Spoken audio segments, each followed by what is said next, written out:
Because my guess is most of you know what a rule of life is. So, from the last meeting, and I think future meetings, we're going to begin with a society meeting in Wesley's schema.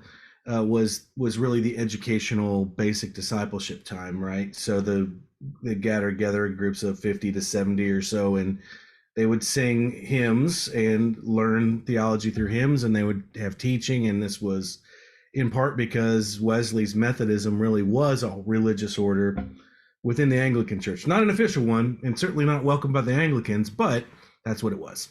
And so we're trying to pick up on some of that.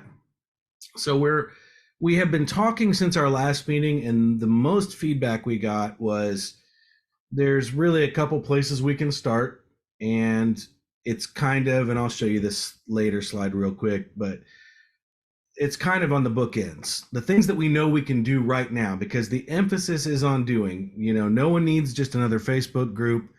No one just wants to keep on hashing out more and more depths of everything and not doing anything. We do not want to be the classical navel gazers. We want to be able to engage the world in a way that reflects our theological tradition, and probably better than it has ever been. In some, my goal would be better than it has been, practically speaking, since Wesley's time. We're actually, again, what Wesley was keen on is doing things. He had a system of discipleship. He thought through things, mentoring, and all those different levels. And since then, a lot of the inheritance, and we're not all Nazarenes in here, many of us are, or ex-Nazarenes or whatever, but everybody that we've talked to is not in this denomination, but they trace themselves to Wesley in one way or another. So we want to focus on doing things. The places we could start is with these monthly society meetings. And so, well, going forward, we had some friends from overseas in the Ukraine and other places that wanted to be a part, and 3 a.m. in the morning didn't work for them. So we are going to make sure that they have an option, as well as other people who have kids. My kids are little. They go to bed at this time. So it's still good for me to have a night meeting, and I can squeeze in the day meetings as well. So I've got some flexibility for that. But we want to give people options going forward to where the society meeting will have a topic of where we're going to be moving towards, or trying to push ourselves in our spheres of influence into being practitioners of something. We have had Ron Benefiel. John is in a board meeting, and Ron's in a board meeting tonight. So everybody's board meeting. They were here last week, but they're not able to be here tonight. But Ron's been working with some good folks in Point Loma, and I think also USC and some others on a virtue science. And Ron would tell you if he were here that virtue science explains and deepens and helps us understand moral character formation from a scientific perspective, i.e., what are the things that you need to do to get people to become kind, generous, vulnerable, those kinds of things. They have 6 markers in there. The curriculum is just now coming out. In fact, it's not actually officially out yet. I've seen the advanced copy of the curriculum for how you would take a group through learning how to become virtuous, essentially. So that curriculum comes out on October 15th. And so a lot of people in Point Loma are involved. Like I said, some people at USC, I believe, is who they're working with. And we want to begin to put that out there, because I think as practitioners where we're at, people who are Wesleyan, caring about forming people into virtue is pretty important.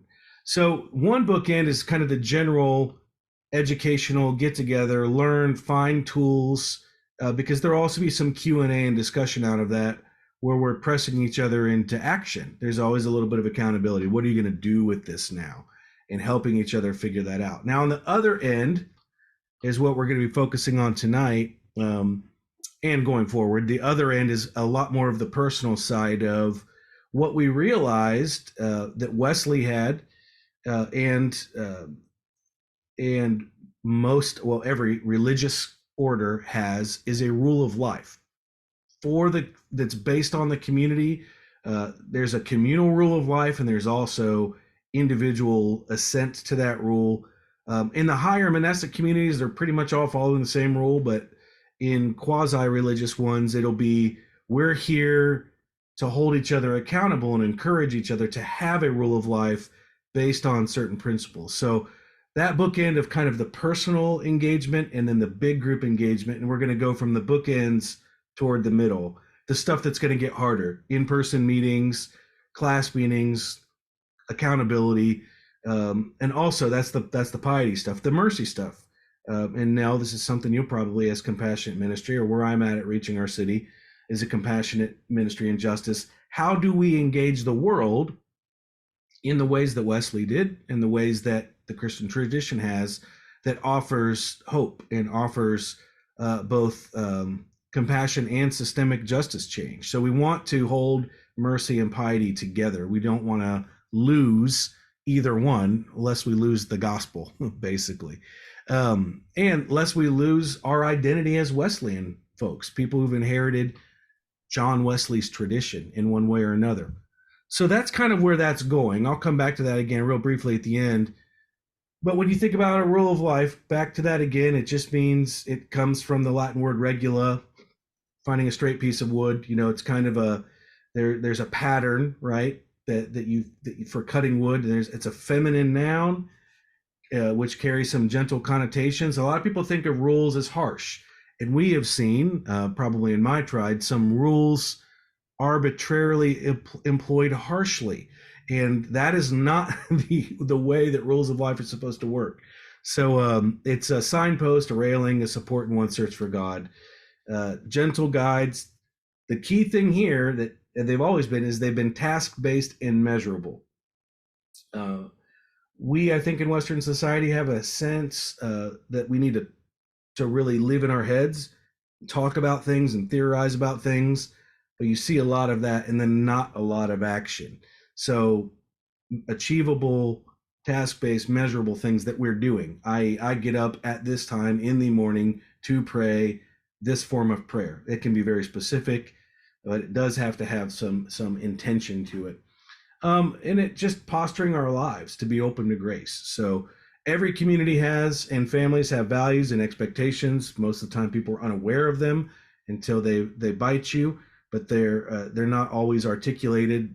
So we want to be intentional, crafting a shared rule of life, aware of the forces and dynamics that shape us, because we are always being spiritually formed. Always. Everything's forming, everything's shaping us.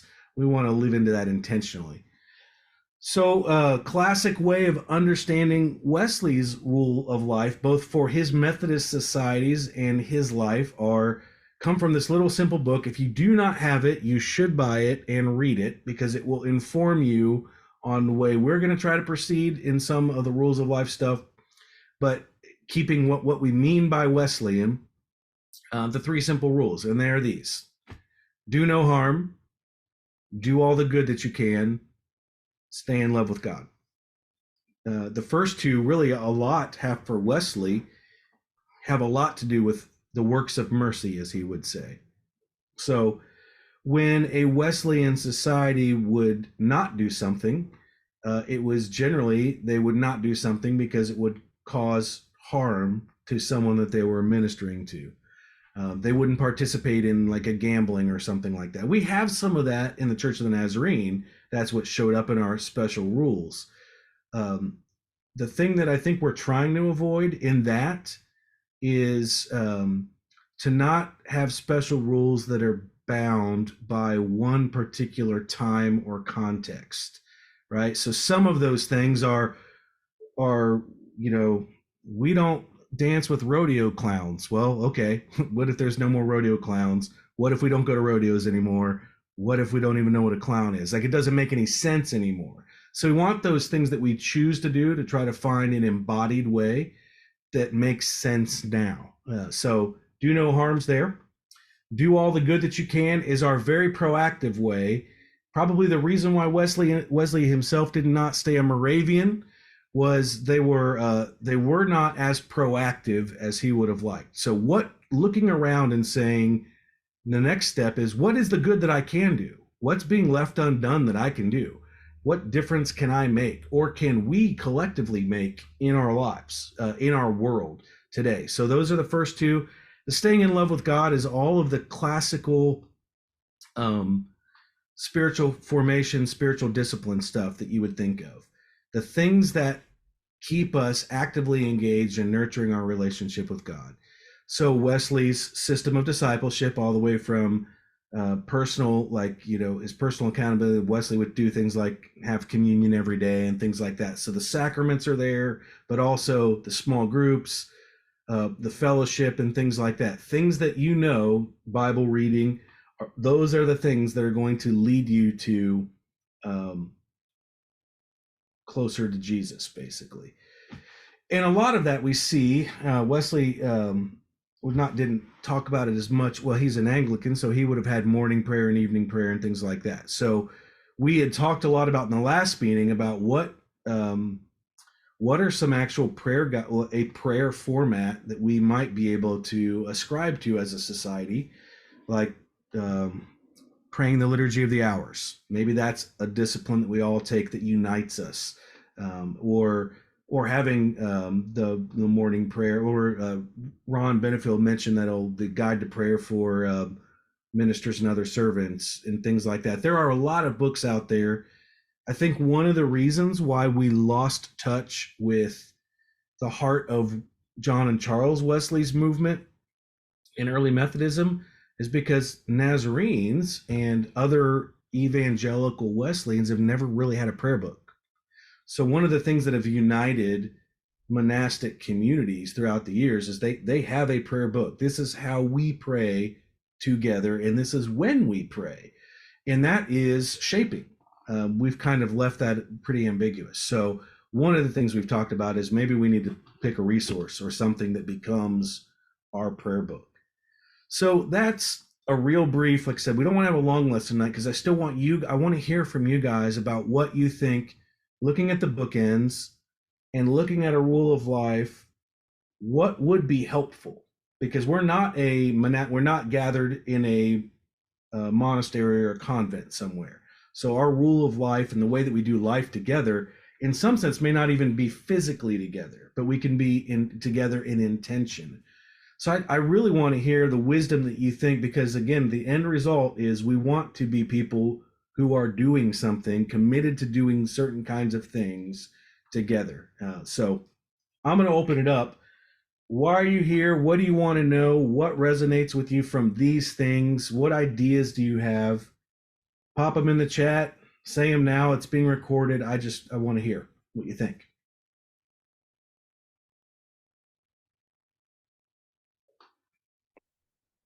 Jason, I appreciate you and others who've been a part of gathering this group. And I mean, I think just in terms of the reforming movement for the Anglican Church that Wesley sought, recognizing he needed that in his own life, and of course with Charles and others in terms of the Holy Club, just recognizing we're missing the mark in terms of our own love of God, our own care for the earth and for our neighbors.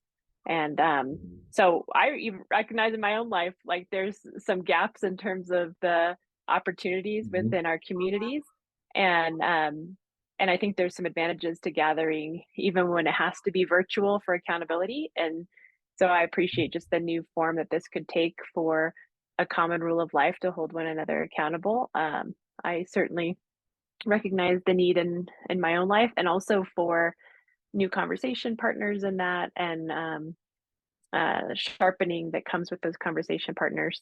And so, yeah, I'm just here to kind of listen and learn, but I like what I'm hearing so far.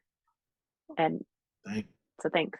I'm going to disappear just for a little bit to get the other boys home. And then, I mean, like out the door. Make sure you're good. Gotcha. But I am listening. Thanks. Gotcha. Good. You said some of the things that I said confessionally, as you have to do what you do. It's, to me, I'm coming at that midpoint of life where I'm looking back and saying, I don't want to do the next 25 or 30 years the same way that I did the first. Not that it was all bad, but I realize that I've put a lot of energy and time and intention into things that are not worth it, frankly. And I have people like you, people like Shane and I, when we were on the same district in Kansas City, were probably one of my closer pastoral connections. And even then we didn't get together enough, right? And I realized that was a lot of pressures and narratives and not just timing. Now, sometimes life happens. I'm not saying that, but what would I want to invest in more? I'd rather invest in Shane and my friendship, for example, and doing things together than I would serving on another denominational committee, right? Like the things that are not getting us are getting me life. And I've tried to be Wesleyan my whole career, but I have allowed other things to speak into other narratives there too, and I just don't want to do that anymore either. So there's this selfish, like you said, I want to be around good people and good conversation partners, and I want to be accountable myself in a new way. So I just that echoes so much. What you said is like really what's on my heart a lot these days. What else you guys got?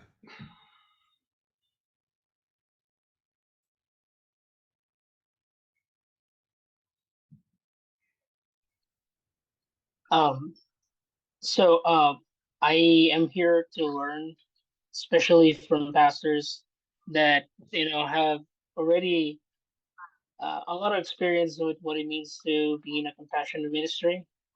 Um, Mm-hmm. and I think being around a group like this that is like Wesleyan, they understand the practicality is the base is one of the bases of compassion. It's something that really has called me into this.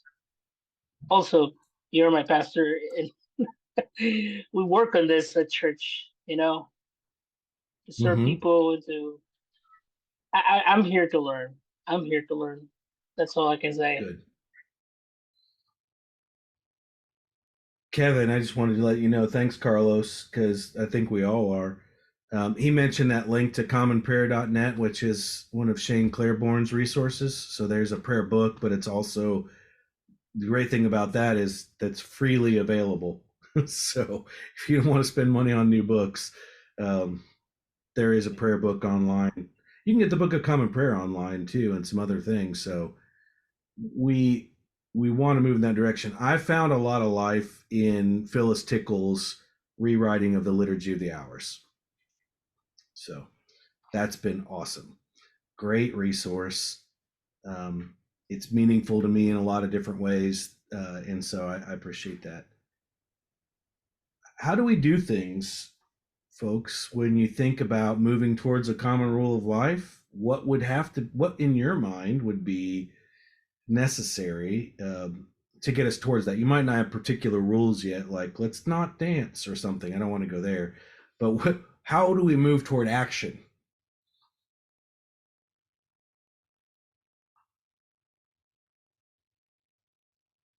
Can you hear me? Yes, I can. All right. Hi, everyone. I'm Kevin. Um, I think one of the things that has moved me to action is just those those practices, um, like the Common Prayer. They have an app that you can set up reminders, so you can have like a Oh, morning reminder, a noon reminder, and an evening mm-hmm. reminder that follows the book. Mm-hmm. But the app just it's I think it has changed the way just the daily readings and the things that are being said through that, and just reminders of people in the past that have um, Yeah. done tough things to move the kingdom of God forward is a great reminder to me, and I've found it to be beneficial. So, and that was the only app that I could find that. I mean, I have so many apps on my phone that the Common Prayer one is the only one that I have found that can give me a consistent format to follow. Mm-hmm. So that would be why I like that one so much. I've tried the, what is it, Uverse, or Yeah. the Yeah. Bible. The Bible app and stuff like that. Yeah. It just seems it doesn't follow a set pattern for me, or at least I can't find a devotional within that. There's good devotionals in there, but they just don't give me that consistency from day to day that I like to Right. have. I guess Right. I have too many No. that have to be set. Do this, do this, do this. That's kind of how Yeah. I am. Well, it's got to be. There is a rhythm to life, and if you need those kind of reminders in a resource that makes that easy, habit formation suggests that that's going to be a better success. Something that keeps it fresh for you and allows you to engage without much, extra thought. It just becomes a pattern. So that's good. That's really good. Um, I mentioned it in the first slide, but a really great resource for things, including using a calendar or a planner, is the Sacred Ordinary Days website, because their planner is organized in a spiritually formative way. They have two different kinds of planners, but it's also kind of like a journal / planner. But the one that I think is the best is the one that's organized by the Christian calendar. So the new year begins in Advent, and it's very thoughtful and helpful. So Okay, one of Jason, the I things have to laugh. go ahead. Yeah, what are you laughing at? When you said no dancing in the Nazarene church, because you and I debated a lot of times when we were younger about the doctrine and about what was Wesley and what was doctrine. Mm-hmm. So how do we come about doctrine and dealing with people that is different? Because you've got Old Testament and New Testament, which is Mm-hmm. completely different. We look at what's going on now with Israel. How Mm-hmm. do we deal with modern day compared to what is happening now, and how do we bring people into it? Yeah, I actually think that's a good question there, Clarice. And one of the things we're trying to do is we're trying to focus on the rhythms and order of life that leads people into understanding. So a lot of people were brought up in this idea that you have to find the right belief first, then you have to start behaving, and then you're going to belong. And you flip No. that into belonging, behaving, and then believing. So the behaving part is the patterns of belonging to one another. And then that's where we start to work out the difficult questions. And I think we are having a hard time in the denomination working out and other denominations as well, working out difficult questions, Absolutely. because we have no belonging or behaving. And by behaving, I mean not behave. I mean behaving like our behavior or habits together. So, and also, I am totally not against dancing in any way. I'm just teasing about the Nazarene part. So I love to dance, and the girls that are in my house love to dance. So we have a good You know time. what? We've always been for dancing. That's right. They can take my credentials for that one, and they probably will.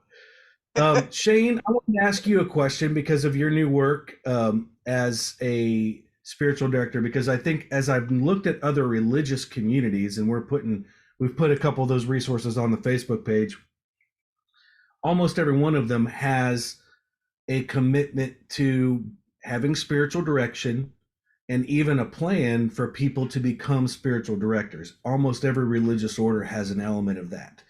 Tell me a little bit about, and tell us a little bit about your work and how that fits into an idea of a sort of this Wesleyan rule or mercy and piety rule of life.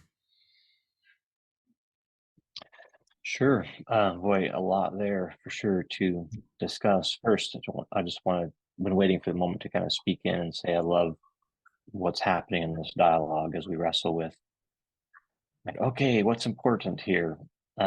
Ultimately, we're going to come down to a ethical guideline, right? It is a rule of life, and that is something that we can all agree on and say, this is how I behave as Christian, as Wesleyan within the world. And it's going to be about the neighbor. It's going to be about care. It's going to be about love. It's going to be about justice, mercy, and piety. And I love that. So thanks for, regardless of where this goes, Jason, that God may take it. Thanks for starting the dialogue. Amen. You know, my journey has taken me from pastoring in a local church context to I spent the last 6 years as a spiritual director for those who are wrestling with addiction.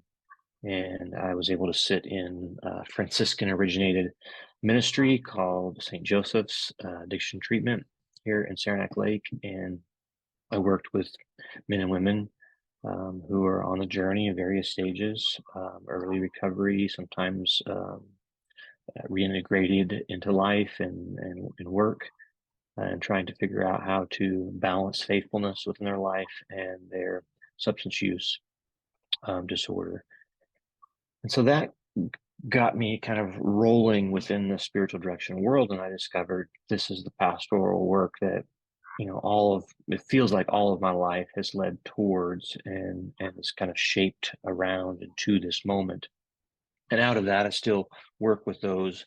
But over the last 4 or 5 months, I have shifted to doing spiritual direction work with caregivers and recognizing that the field was hurting.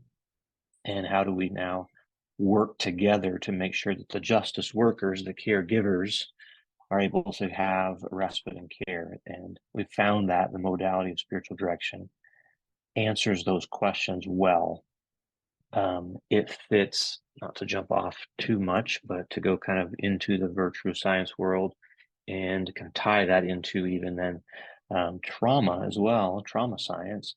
But it fits really well with what the science is telling us is the approach to psychological, emotional well-being, creating psychological safety.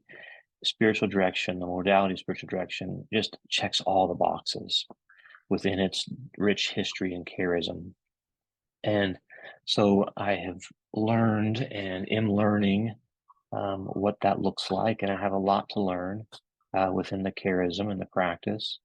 But I'm reminded that SDI, which is kind of the online think tank, if you would, for spiritual directors, that's probably most recognized in terms of its interfaith presence online and supporting the spiritual directors internationally. They have a really clear guidelines for ethical conduct for spiritual directors. And I wonder even if something like that becomes a model for part of what we're talking about, you know, tying together things like the virtue science, tying together ethical guidelines for what it means to be a minister of the gospel. And defining minister of the gospel, by the way, very broadly, right? Not just professionally, but all of those ministering for the gospel, which every Christian is called to do. I think Wesley would agree. Yes. Anyway, I'm a bit rambling here, but that's a little bit of the work that I'm doing, and specifically trying to follow that modality of spiritual direction and recognizing that it requires me to be in that practice myself, receiving direction, which I meet bi-weekly, every other week, with 2 different directors in my life. And then I'm also offering that. So I'm in both supervision and then provision of spiritual direction. And you are going to be a part of the certificate program at NTS that they're creating, right? Yeah, so I was able to work with Doug and others there to kind of think about that a little bit on the front side. And then also I'll be going through the first group, first cohort. It's a bit of a test model for them, but yes, I'll be doing that. And I haven't put them online yet. I was going to wait till after this meeting. We have Doug Hardy's basic, like, what is a rule of life, how to make a rule of life stuff that I want to include in there. Doug is a great resource, and I know in some ways will get involved here as, you know, they've got other projects, but I think, you know, we take the long view. We know who is interested in this kind of work and this kind of community, and Doug is certainly one of them. So that's awesome. And I think there's a rule of life. Everyone should have a director, and everyone maybe should be moving toward being a director. Maybe not everyone, but everyone should have a spiritual director. It might be a practice, an ethical guide that is sacramental for us, right? So our sacraments are 2 in the Church of the Nazarene. The Catholics have 7. So those things become a way of life, and they shape us. Krista, I'm really interested. I know you're in transitions and stuff, but where do you see this helping? And I think even people like where you're at who might be in some kind of liminal space, right? And what would you hope the society evolves to and accomplishes here for someone like you in that in between space? That's a great question. I don't know that I can answer much just because my entire life and ministry is up in the air right now. Yeah.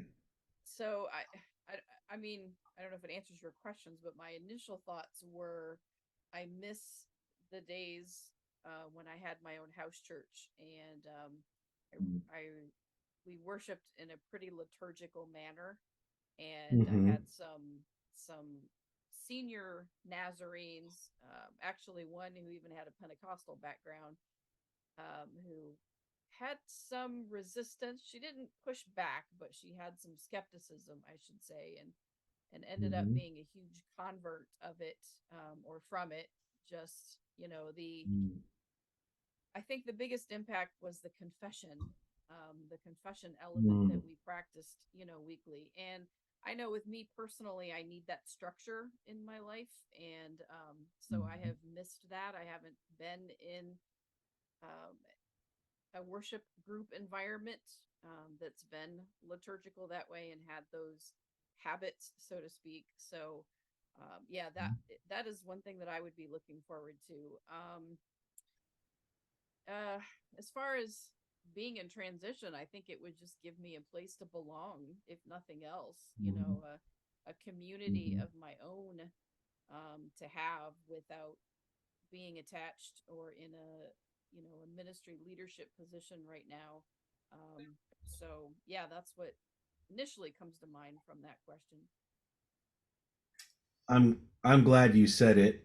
I would have suspected it because the thing that's most important still for the society is the who, the belonging. As we know, structures, um, institutions don't have a way of belonging very well. This just evolves over time. Part of that's time. Institutionalism always creeps in, and the church is always reforming back to, I think, belonging over institutionalism, and we have some of that. And we have folks who have been asked not to belong, and some who felt that there was a deeper or better belonging someplace else, but longed for Amen. a people. Yeah, right. Still longing for a people.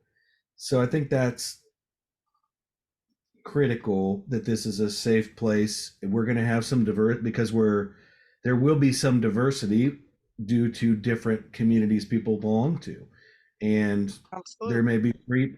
Yeah, there going to be some freedom for some people who are uh, that freedom by the Nazarene standard who are Episcopalian versus others, they Methodist, all different kinds. And I think learning how to live together with even some disagreements that can't happen in your own place and finding a third way and a better way to stay Christian. So I'm hopeful that we can do that and then provide some of that structure that you mentioned, that whether it was a liturgy, helping you find that structure where you're at, but also providing an extra umbrella structure as well that keeps you connected to vital relationships and to confession. I love that. What people miss about Wesley's movement is how confessional it is. Like he takes confessing sin really seriously, um, from a band level to a penitent band to even the class meeting to some degree. It's not just confessing sin, but sort of confessing engagement, right? So if you're in a class meeting, even you're going to answer the question every week: how is the love of God shed abroad in your heart? Right? You don't get to escape that. We're not going to hear like, hey, how are the kids? We do all that. But like real questions get there. So Wesley's, I think, had a way to do group confession that was really a big part of his genius. And we lost that. The only confession we had is if you went to an altar, and it was usually because, like you, I don't know, you saw a PG-13 movie or something, and nobody got really, really real unless they learned how to someplace. So, Kevin Sandlin, you've been in ministry for a long time and are not officially, now you're retired, but what are you seeing as the need? I know you have relationships beyond just the Church of the Nazarene, but what are you seeing going on here that is drawing you, and what are some hopes that you have? Jason, some of what I've have kind of expected as we lean into what it means to be a community living together and being relational intimately, reminds me of when I received one of the first copies of prayer guide to ministers and servants that you mentioned that that Ron Benefield mentioned last week, which for some reason I could not stay connected, but that was my own internet incompetence at that point. But I have used that. Norm Shawchuk gave that to me in 1983. I believe that was the year, and I have used that now. I've used it for 40 years. It has stayed. It's something physical, something tangible that I can hold on to. I see first thing in the morning. At my table. I grew up very much a country boy, and so we had breakfast, lunch, and dinner at the table. No, there was never a TV on during those times. There was nothing to take away from what was going on, and we never began a meal, whether it was with my grandparents who lived right next door, or our own house, without, at our house, it was just simply a Bible, just reading from it. I think more 19th century than 20th century at the time, through the 60s and 70s. But following, the Christian calendar as that guide does, and I think does it beautifully. And having followed it as long as I have, and I used to talk to Morris Weigelt about this, and Rob Staples, both of them. I used to talk with them when I was at seminary, that there was something about the discipline itself that made it absolutely a condition of my own spiritual formation, that it went from what I read on those pages in that day to how I was going to live out that day, and to pick something or to do something or to say something that acted upon what I had read, in that guide. And I think it's really important. At least it has been important for me. Whether anybody else here agrees, for me, it has been important to have those reminders. And 40 years later, I'm still using the same guide, the same physical copy, and it has never, there's never been a day that I have not seen something new, that it hasn't drawn my attention to something differently. Because let's face it, there's so many scripture references, for reading, and whether it's topical, whether it's following something specifically within the Christian year. There's never a time that it doesn't force you to think about what are you doing in your life that is the expression of what the church is telling us. Thank the Lord, the special rules have softened. I was raised. Yes. Well, I was raised, have they? have they? I'm not sure. Well, this is what I was going to yes say. And no. I was raised on two of the most conservative, if not the most conservative districts in the Church of the Nazarene, the Indianapolis district, right, and the Southwest Indiana district, butted up against each other. It's funny. At one point, I mean, they were all the Indianapolis point before it was divided. And so that's where I was raised, at least for 15 years. Right. And, before I went off to college. And the perspective that I was so much more closed. Chalchuk taught to see in that guide, and what I have learned since, and I'm still learning. And I transitioned back and forth to kind of being a bivocational pastor in 1991, because I was also a clinical psychologist, and right, that's where my primary work was. And what Shane was talking about a little while ago really resonated with me, because it was mostly working with addictions, but it was within ministry. It was working with several denominations, having to do with educators, ministers that were having problems with addiction.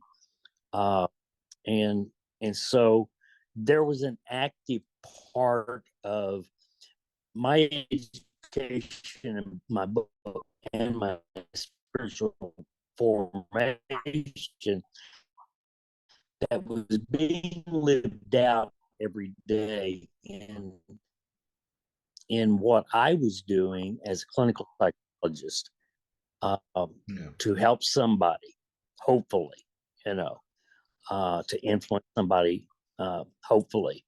And those roots, they essentially began while I was at seminary. In 83 and 84, I helped, they needed an interim director at Kansas City Rescue Mission. So I worked there. And so I think our rule has to go from, the confession, the repentance, and it has to go from that to actually living it and having it be something more than just feeling good after reading it for 15 minutes. Yeah. Gotcha. I was going to say your internet's starting to act up on you again a little bit, but I think we got it. It is, we know now scientifically, right? I mean, there's so much research out there now about the power of habit. And what you did was develop a habit that was tactile, right? That there is all of your senses are involved in this, and you committed to it. You probably had some accountability and other things around it, and all of this is there. You found something that really wasn't developed on that level anywhere, in the denomination, besides, hey, read your Bible, or like do this. The devotionals, I think about the devotionals that we had from teenagers on, some of the things you think, oh boy, that's not the prayer wisdom of anything that we would want. And you found it, I found it. And I think one of the common stories in the Church of the Nazarene is we found that most people that went through first our educational institution and then on to seminary, especially those who are in ministry of some kind, found a lot more, but we've never been able to put it into practice because it's not necessarily welcome, Krista, on the whole, for example, to be liturgical in worship.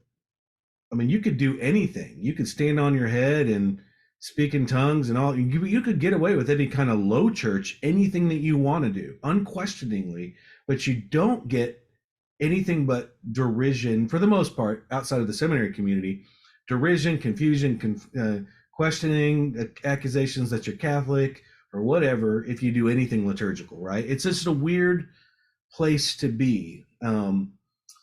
So you're advocating for something that is really key. We have to find a discipline. And whether we say, hey, this year we're going to do this book together,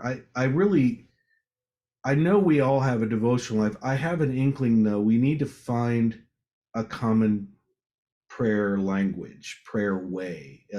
Maybe it's a prayer time. There's got to be something that we do together that will build into us those kinds of things. So I appreciate you sharing that. Now, one thing I wanted to ask you as we wrap up, because we got 5 minutes till the hour.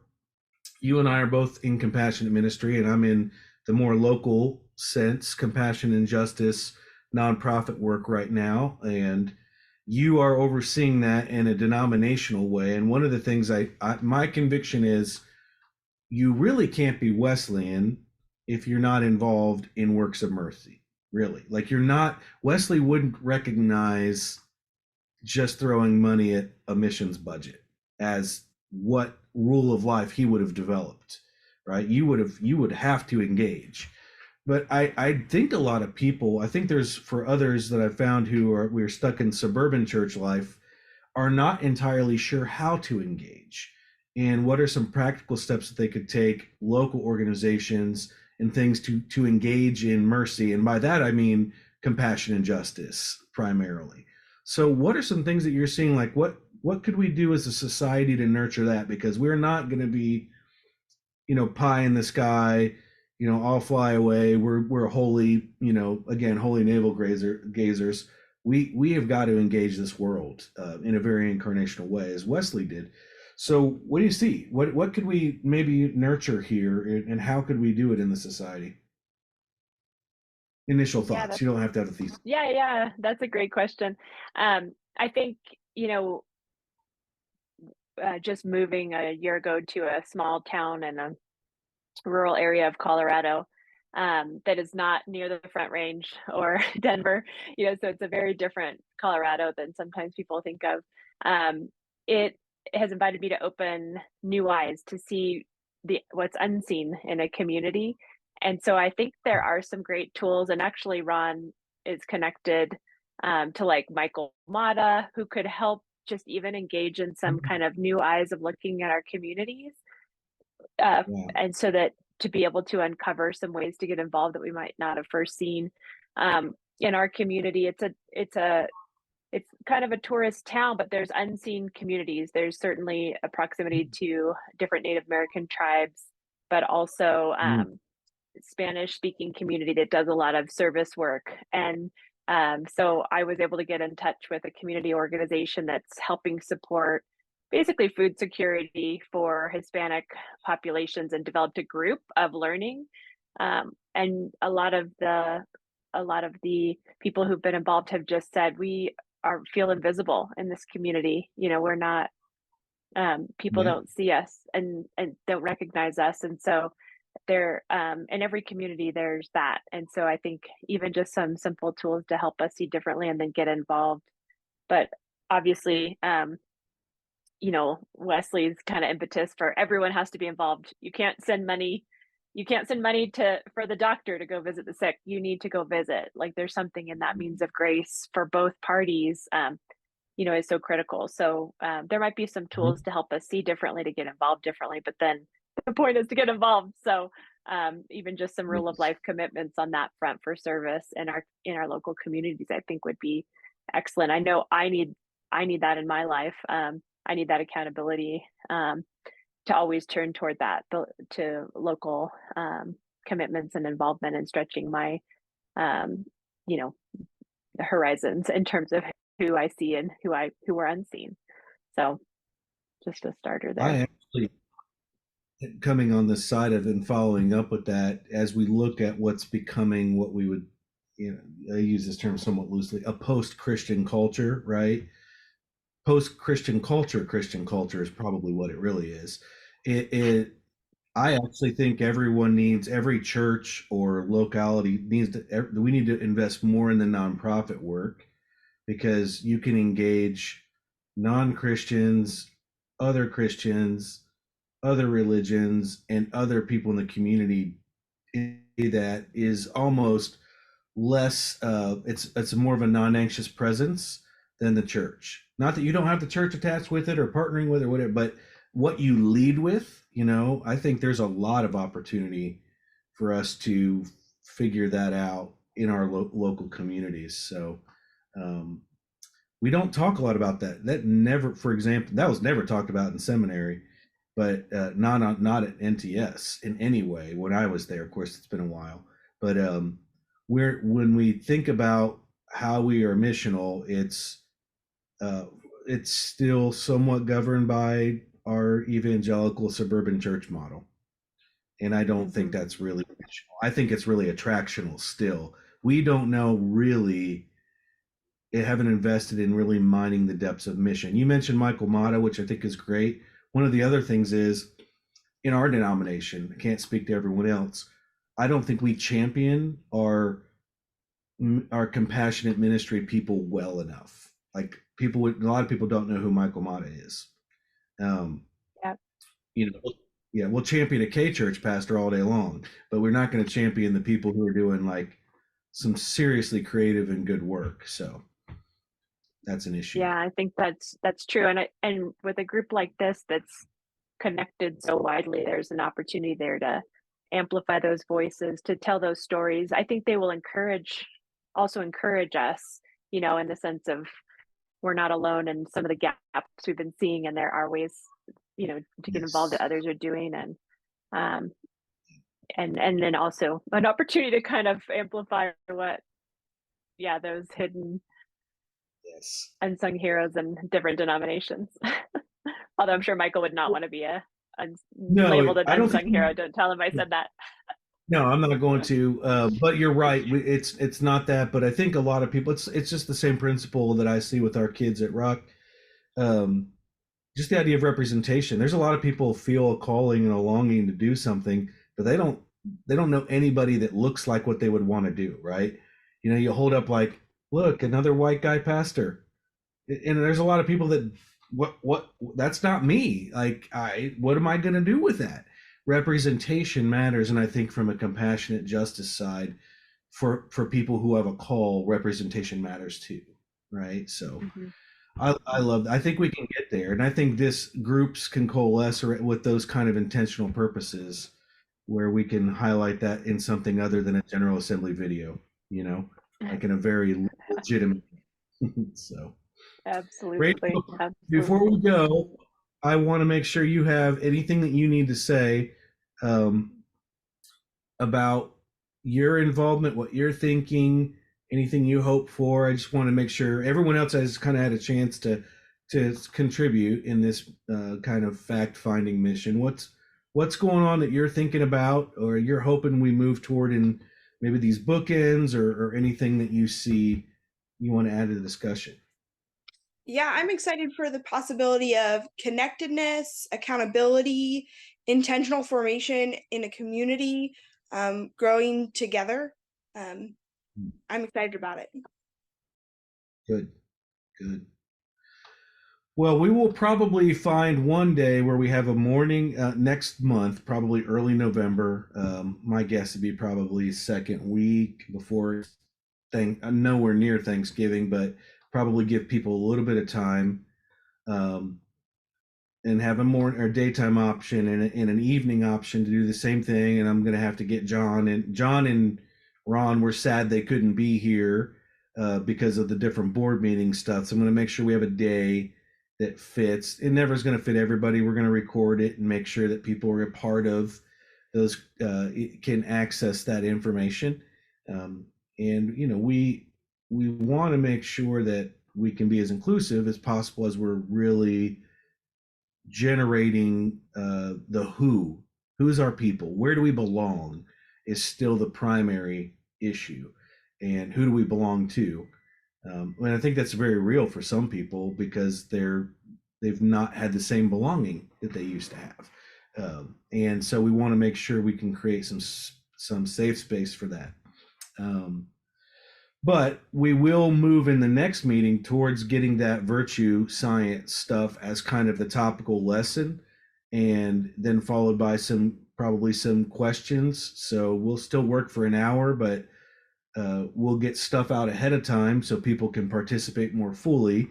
And then we'll have a bit of teaching or instruction and explanation, and then allow everyone to engage, and then probably have a little bit of business, as we start to carve out the structure. As you see on this slide, we want to move, as we move to the middle, one of those things that we know in the Wesleyan tradition is Christian conferencing, and that is really actually people getting together and building community. It's not assembly. It's not a committee meeting. It really is talking together. It's really coming together and being able to talk, and we're going to move towards that.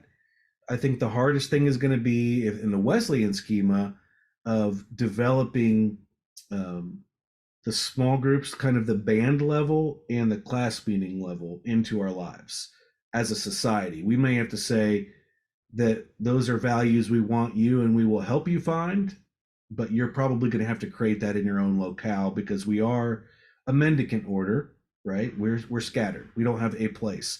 I would love, as a little quick aside, to find places where we could have kingdom houses, where we could have places of people who are living in community together, probably associated with a church or a ministry. I've already been mentioned, Nell, you don't know this, someone gave us 4 acres in Costa Rica to develop something Christian. So I'm like, great. So our Oklahoma nonprofit's going to have land in Costa Rica, and they wanted at least to have some Christian retreat center there. And we could do other stuff like maybe a coffee farm or anything like that. So we're thinking, like, I think there are other opportunities that exist out there for there to be outposts of this society in the long run. But it's already on my mind because I know that physical presence and even living in community is important, So it might be something associated with near Nazarene Theological Seminary, which is a great place to do justice and compassion as well as formative work. So think about it, pray about it, everyone. We're over time, so I want to respect that. You all go get some sleep, rest up, email me, stay active on the Facebook page, put out ideas, and just watch out for the notice for the next meeting day, where there will be 2 times, and spread the word. Let's just find who our people are, and again, doesn't have to be Nazarene, but the people who want to be committed to both mercy and piety as part of their life. So may the Lord bless you and keep you, and make his face to shine upon you and be gracious to you and give you peace. So good to see you all. Glad we're connected on here, and I'll see you online. Peace. Thank you, Jason. Yeah, thank you.